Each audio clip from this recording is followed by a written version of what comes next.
Stalker 2, Heart of Chernobyl. Stalker 2 will make you feel two things. Peace and serenity as you walk around a beautifully crafted and visually appealing open world, and then crippling anxiety as you hear creatures from the eternal bowels of hell howl in the distance, yearning for your flesh to meet their belly. Stalker 2 is a first-person shooter game, action-adventure game, survival horror game, and was developed by the Ukrainian developer GSC Game World. However, they were forced to temporarily relocate from Ukraine to Czechia due to the special 3-day military operation by Ukraine's loving neighbor, Russia. The plot is as follows. You follow the tragic story of Skiff, the guy you play as. His apartment burned down and he just said, screw it, I'ma go get this bread to get a new one by going to the hellscape of the Chernobyl exclusionary zone and facing creatures from the bowels of hell. So, you talk to some sketchy associates of yours, then before you know it, you're stowed away on the back of this here cargo truck and Poindexter's driving you to what is simply referred to as the zone. Freaky stuff occurs in the zone because evident by the game's name, this game takes place in Chernobyl, Ukraine, except there wasn't just one nuclear incident like in real life in 1986. In this universe, there was another one in 2006, which caused everything to get even freakier. Anywho, you listen to some exposition from some guy over the radio explaining that he believes valuable artifacts and data within the zone can bring wonders to the world and Skiff's wallet that outweigh the risks of going into the zone. This is very easy to say for somebody who is likely far, far away, safe, at some research facility, sitting on a lazy boy chair, cozied up next to the fireplace with bunny slippers on, reading a nice book, and sipping hot cocoa. I digress. You eventually pull up to the zone, get out, deal with Poindexter getting a bit snippy with you by dispatching him swiftly and efficiently. Then, you go off to face unimaginable horrors, the likes of which bring strong men to their knees, as well as competing human factions with guns because, you know, wherever there's resources and or data to be had, humans seem to show up in droves, likely armed. The story is so far overall pretty decent. I care somewhat about what is happening, and there's even dialogue options in the game that actually are significant to the story and will change your playthrough. Also, the cutscenes are just badass. Can we take a minute to admire some?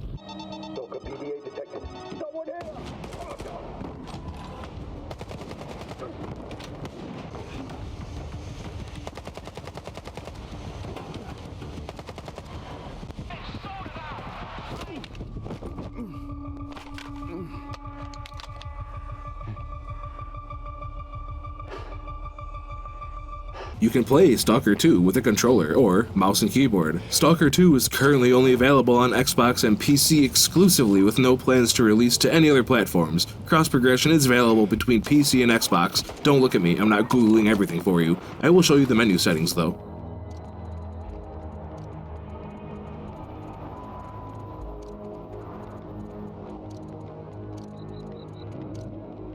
Graphics-wise, it's quite frankly amazing. If Black Myth Wukong is a 1 out of 1 graphics-wise, then Stalker 2 is like a 0.75 out of 1. Graphics will fly through the air when the weather is windy. Yes, there's dynamic weather with rain and thunderstorms. There's some cool set pieces sitting around that you can look at. The view from up high is amazing, just look at it. Character models are good looking, however the facial expressions and lip syncing are just bad sometimes.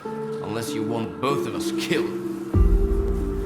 Another thing that is just bad is the fact that you have to compile shaders for like 3 minutes every time you launch the game. There's mods that make the game go faster, but as a developer, your players shouldn't be making the mods to optimize your game faster than you just optimize it yourself. Then, on top of that, once you get in the game, I at least get a bunch of weird immersion-breaking visual bugs like this. Also, some of the voice acting is not the best in my opinion, however, it's decent when it counts. You will indeed be paying a steep price to experience graphics of such caliber because the game recommends a 3070 Ti to run and 100 gigs of space required on an SSD. The gameplay flow of Stalker 2 generally goes like this. Choose a difficulty and start the game. Run around a gigantic open world map, occasionally killing the things that go bump in the night while avoiding and surviving anomalies and doing the main story missions as well as side missions in order to make money and buy better shit and upgrades. Main quests have you doing things like fighting your way into military compounds or hunting down dudes for info, which triggers a pretty badass cutscene. Then you can just decide to kill the guy and drop a zesty one-liner.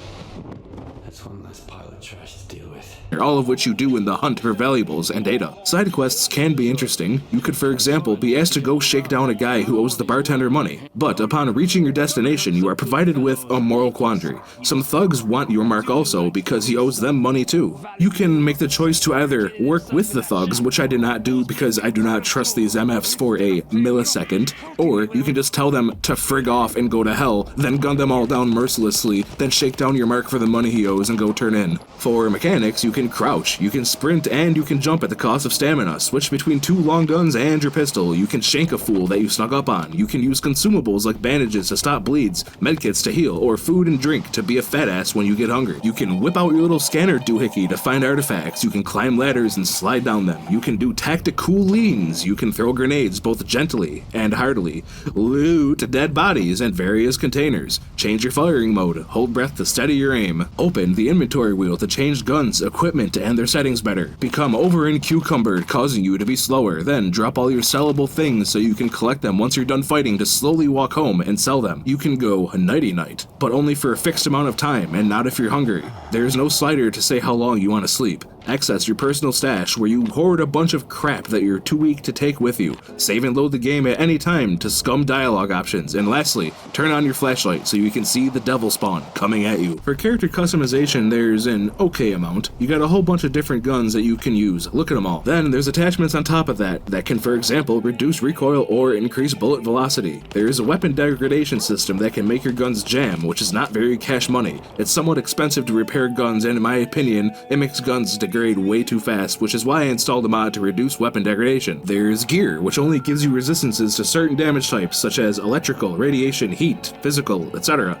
Then, lastly, there's artifacts, which give you varying degrees of damage resistance to certain damage types, just like armor. A few artifacts do have additional passives though, like promoting blood coagulation, which I assume just makes bleeds fix themselves over time. They also do sell for a pretty good amount. Normally, you have to search hazardous areas to find them, like this fire pillar area, which can be used to your advantage. There's vendors scattered throughout the zone as well that you can chit-chat with to learn all the lore. And they'll buy your junk and sell you different things like guns, gear, ammo, meds, etc., all for the in-game currency. And there's of course side quests that they give. Here is the map. It is large, and it's filled with bullshit little things for you to do, such as exploring anomalous zones, side quests, main quests, hidden stashes, which are usually just guarded by some bad guys and have loot at them. You can cough up your hard-earned dough to fast travel, but you need to have traveled to a fast travel node to access it, and it's expensive early on. For enemy variety, I've encountered 5 so far. There's generic human enemies that'll just shoot at you, however they don't just stand still and act as target practice. They'll go and actually do things like have one guy push up on you while the others sit back and shoot, or they'll go around and try to get an angle on you if you sit in one spot for too long. Though enemies will still have their dumbass moments like getting stuck in random places. Then there was the fleshes, which I just call fat asses. They're fat, grotesque abominations that I'm assuming once were animals, but got mutated by the zone. They run at you and smack you and sometimes will try to pounce on you from a distance. That's one ugly bitch, huh? There's dogs who go woof and try to tear your ass up. I fought this weird Cthulhu-y looking guy with some tentacles. He goes invisible and darts in and out of range trying to slap you around like a stepfather to a stepson when they left the bathroom light on by accident. Then lastly there was the rats that will try to do little hippity hops towards you to try to swarm you and to try to get at your soft, fleshy, delicious insides. Enemies will sometimes spawn nearby randomly and be kind of like a dynamic event. Also mutants as well as different factions of humans will fight each other. So you could, I don't know, for example, commit a minor war crime by leading a pack of mutants over to some bad guys and leaving them to the mercy of the fleshes. Beyond physical, tangible enemies, there are anomalies and poltergeists. Anomalies look like ripples in the fabric of reality. However, if you throw your bolt at them, they go bye-bye for a couple seconds and you can move on. If you get caught in them, I'll let you infer what happens to you based on this clip.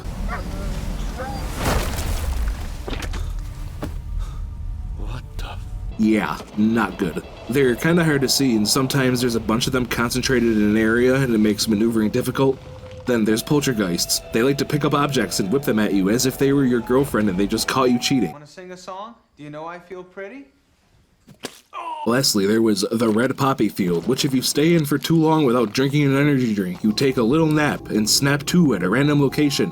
Do that too many times and you die. Also, wind will carry poppy leaves through the air, which if they hit you will instantly KO you, so pay attention. There's also emission storms, which will happen at times. They cause a big ass cloud with lightning bolts coming out of it to create a storm where the sky turns red and you become dead, unless you find shelter. And don't worry, the game keeps track of how many times you die, just to remind you of how shit you are. There is currently no multiplayer, however the devs have said that they will be making a PvP mode which some on Reddit have speculated will be arena based. There's no plans for co-op, however modders made co-op for the first game a thing, so we can keep our hopes up because nearly every game is better with a friend, and this game especially so. For glitches, there was this one time a bad guy was like in a building behind a barricaded window and we absolutely did not have LOS on each other, yet he was able to shoot at me. Enemies throw way too many grenades, and at times that it doesn't even make sense to do so. It's kind of ridiculous. There was instances where I had upwards of 8 grenades thrown at me during a fight, and the optimization graphically is just bad, as many people have expressed. However, I have been seeing things that they've been working on optimization fixes, so there's hope. Overall, despite its problems, the gameplay and concept is good, and there is a good game here, just with a bit of muck and grime masking its sheen. The map is huge and has an assload of side quests and main quests to do. Some have said 100 plus hours just to complete all the main quests. Enemy variety is good, weapon customization is cool, the anomalous zones are a cool unique mechanic, especially the poltergeist throwing shit at you. It's just a good open world horror survival milsim shooter that gives Tarkov vibes. The action and the cutscenes are badass, the game looks good, the fights are tense, hell, just walking through the forest at night is sometimes even more tense than firefights. Story and dialogue is interesting, the inclusion of dialogue choices that actually affect the story is cool. On our patented 0 to 1 scale, we give this game a 0.78 out of 1. If it fixes its graphics issues and optimization issues, it would be higher because at the time of writing this,